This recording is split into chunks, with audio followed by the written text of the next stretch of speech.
behalf of the Baker and McKenzie Employment Law Group, welcome and thank you for joining today's session on the future of work. Is this a new workforce reality? It's proven to be a very popular topic. We've got a huge registration rate. It affects all of us personally and professionally, sometimes in very profound ways.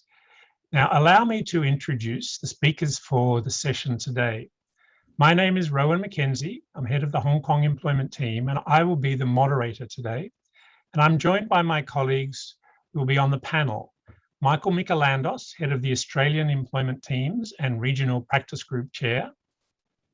Celeste Ang, who leads our Singapore contentious employment team, and Emily Rayner, a senior lawyer in our Hong Kong employment team. And together we will take you through this very interesting topic. As we are all aware, we've seen a huge amount of change in a very short space of time when it comes to new workforce realities. We want to look at some interesting developments from an employment law perspective. So we want to cover a number of things. These include how financial institutions are dealing with the changing environment, and in some cases, using it to their advantage, critical risks with the new environment, including cybersecurity, data privacy, intellectual property, and confidentiality, occupational health and safety risks, including mental health and well-being, mobility questions generally, and how things are evolving on an ongoing basis. What are likely to be the permanent changes? And the last topic for today will be fraud. So what about less than forthcoming employees using the new environment to their advantage? We've got a lot to cover in a very short space of time, so I hope you enjoy the panel discussion. Let's jump right in. Now, in no particular order, let's start off with a question that we are asked a lot. Emily, for example, I'm an employer of choice. I want to be flexible, but I don't want to take unnecessary risks. I'm receiving a lot of requests from my employees to work in another country. Can my employees be permitted to work in another country? What concerns do I need to look out for? Thanks, Rowan. So remote work is without a doubt the most permanent change to workplaces as a result of COVID-19. We spent considerable time over the last year assisting clients redesign how their workplace or workforce will operate. And so when we talk about working remotely, working from another country or another region within your jurisdiction, I think it's useful to think of things on a spectrum in terms of risk. So down one end, down the low risk end, we have those employees who are requesting to work remotely from the same jurisdiction where their employing entity is based. This is relatively low risk. There's, of course, questions around confidentiality and the like that need to be worked through. But we consider that to be sort of a low risk option that a lot of employers are implementing, particularly in jurisdictions where there's still significant COVID concerns. In the middle of the spectrum, the more medium risk, we have employees who are requesting to work remotely from the same country, the same jurisdiction, but perhaps a different state or a different region within that country. Now, across APAC, that's relatively low risk. There are some jurisdictions where particular employment law concerns will come into play. Australia is an example of that. There are state-based employment laws. So if an employee is asking to work remotely from another state, some particular laws, particularly in relation to work health and safety, workers' compensation, those sort of considerations will need to have had regard to. Malaysia is another jurisdiction. There are state-based employment laws in Malaysia. This largely relates to minimum wage. Of course, down the more high-risk end of the spectrum, you've got employees who are asking to permanently remote work from a different jurisdiction, a different country altogether, to where the employing entity is based. Now, there are some tricky issues that arise in terms of cross-border remote work. And so the following type of issues need to be considered. Firstly, in relation to the contractual issues, whether a variation of contract or some sort of employee consent or consultation needs to occur. Some other issues we've dealt with, particularly in APAC, is whether for that particular role, are there any regulatory hurdles that need to be overcome for that role to work remotely, to be performed in the other jurisdiction. So, for example, we've had clients with, in particular industries where certain roles require licenses. So there have been all kinds of difficult licensing issues that are arising when employees are requesting to work from a different jurisdiction. Of course, there will be tax and immigration considerations. With employment, we'll need to consider how that structure is put in place and how we can navigate which employment laws will apply. Will it be the host jurisdiction or the employing entity's jurisdiction? And then the practical considerations, such as when we are conducting a termination or a disciplinary procedure, does the host company's HR or leadership have any involvement of that? And how do we maintain entity distinguishing features to ensure there are not issues arising as to who is the actual employer of the employee? Thanks, Emily. That was very interesting. What about just in terms of that, if one of my employees is going to move and work from another country, we've got everything sorted, and that other country has a lower cost of living, can I pay that employee less? This is something that arose very frequently last year, and it was almost an afterthought. So companies had designed these very progressive permanent remote working systems, and then it became apparent that there were significant compensation issues that were arising. So, for example, we have an employee who is paid quite a nice salary in Hong Kong, who has relocated back to the small town in Australia, which has a much lower cost of living. That employee is still receiving the higher salary that he or she is paid in Hong Kong due to the higher cost of living. The short answer is, across APAC, employee consent will need to be obtained in order to reduce the employee's compensation. Thanks very much. Celeste, can I ask you a question? Can I allow some jobs to be performed remotely while insisting that other jobs, that other people are not permitted to work remotely but must come back to the office or the workplace?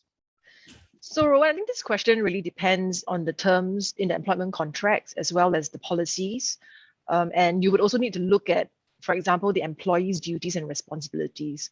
So in certain cases, when we think about remote working, it is possible in certain jurisdictions for such directions to constitute what we call reasonable directions of an employer.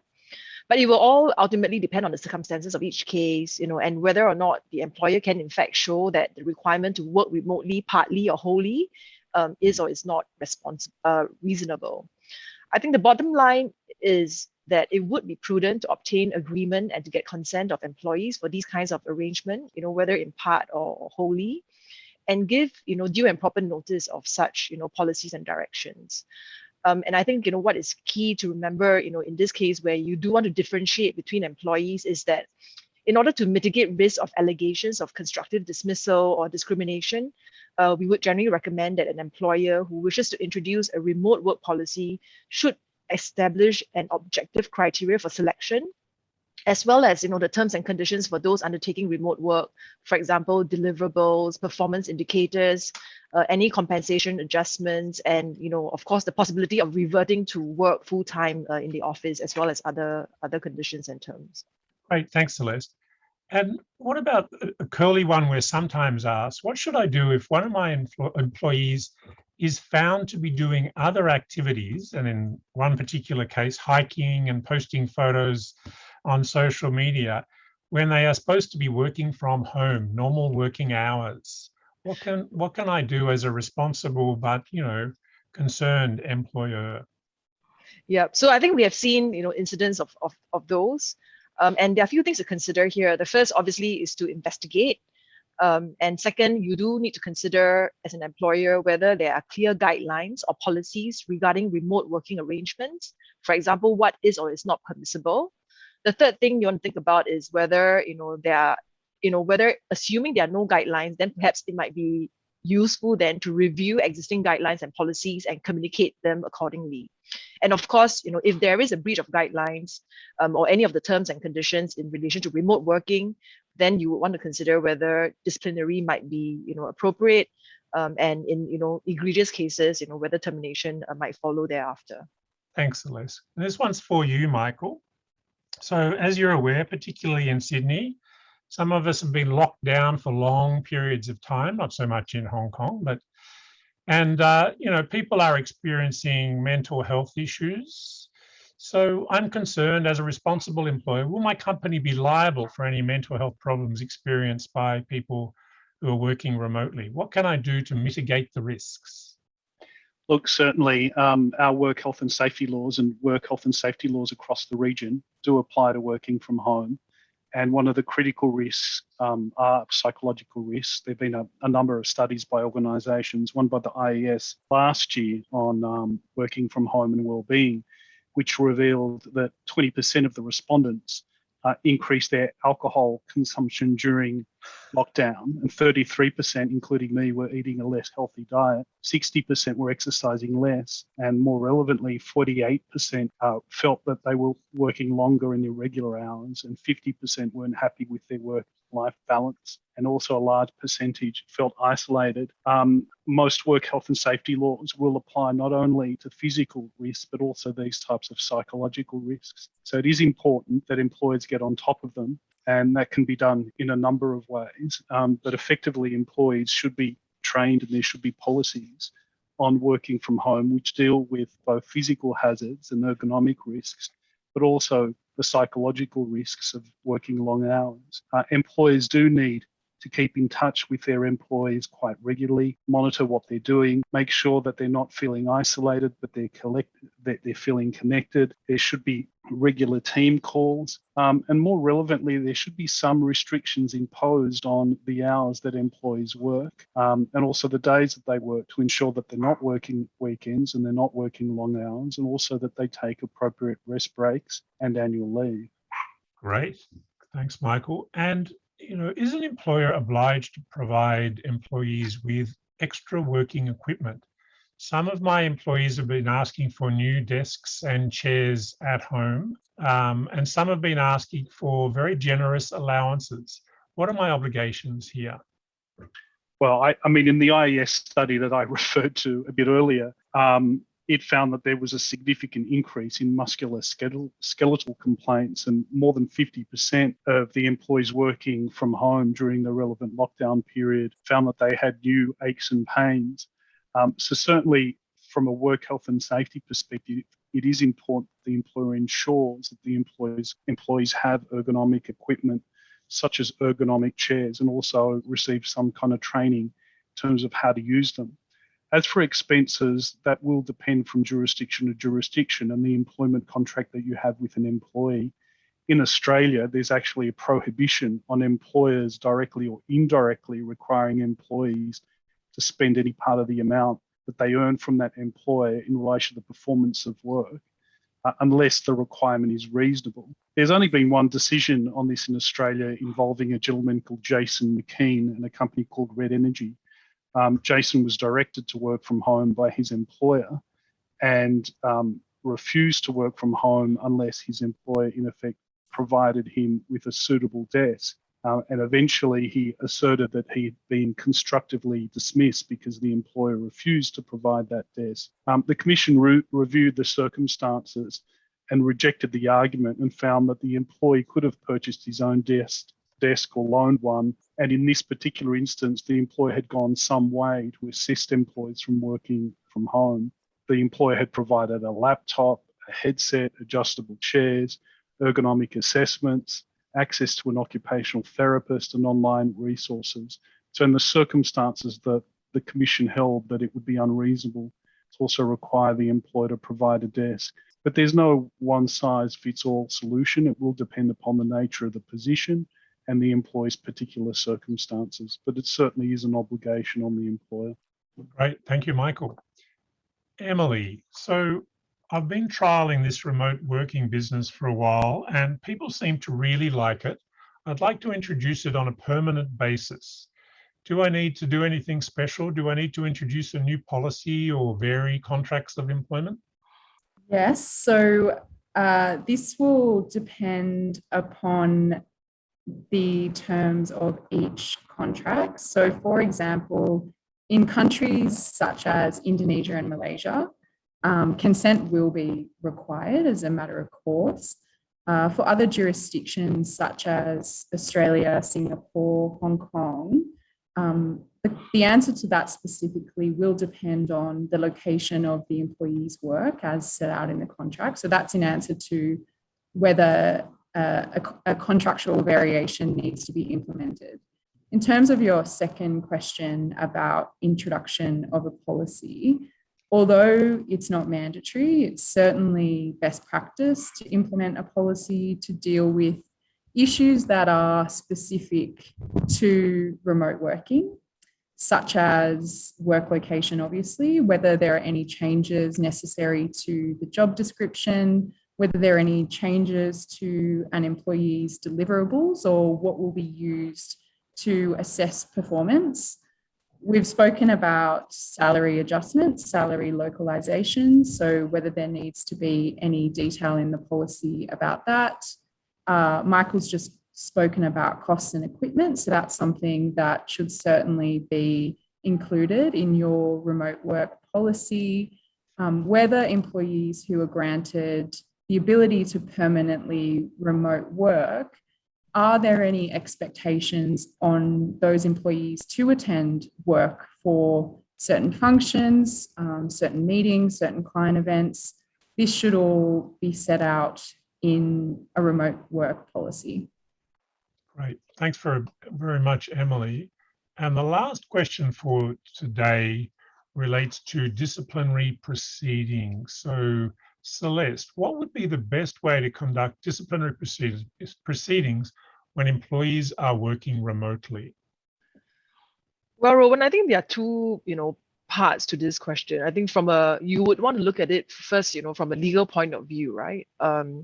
So two initial questions from a legal point of view would arise. Firstly, are there any laws or regulations in the relevant jurisdiction which would mandate or require disciplinary inquiries or meetings or termination discussions or meetings to be undertaken in person? The second question from a legal perspective is, whether the company, has any policy in relation to employment or disciplinary processes which may prescribe how such meetings or discussions are to be held, because that could constitute, a contractual requirement to comply with those terms. So those are the legal issues to be looked at. And in relation to practical considerations, again, there are obviously practical considerations to be considered in conducting disciplinary proceedings remotely. For example, what if an employee does not turn up virtually? How do you manage the risk of employees recording the meeting or having someone else present covertly? And the third one is, does the employee and any witnesses who need to attend these meetings or inquiries have access to video conferencing equipment? How would you present the evidence, and whether the case in itself is so sensitive that a remote hearing would be inappropriate because of lack of control? For terminations, again, similar practical considerations. So employers should consider how the termination notices and documents are to be presented, how to hand over and deliver up property, which would be, returned to the company, after an employee's employment is terminated. Would there be risk of destruction? So employers need to consider in advance, right? How would you secure confidential data or restrict or limit risk of misappropriation or theft, especially if an employee, has been terminated on, not so positive, grounds. So I think all in all, looking at the legal issues, the first thing, and then secondly, you would want to work out and put in place your logistics and technology before embarking on disciplinary or terminations remotely. Thanks, Celeste. It's time to wrap things up. So thanks very much, Celeste, Emily, and Michael for the panel discussion. And thanks to everybody else for joining us today. Please reach out to any of us if you want to discuss any aspect of this further. And I wish everyone, stay well and stay safe. I've just been told to go home because Typhoon number 8 is about to hit Hong Kong. So I'm going to race off, but you all stay safe where you are. Thanks very much.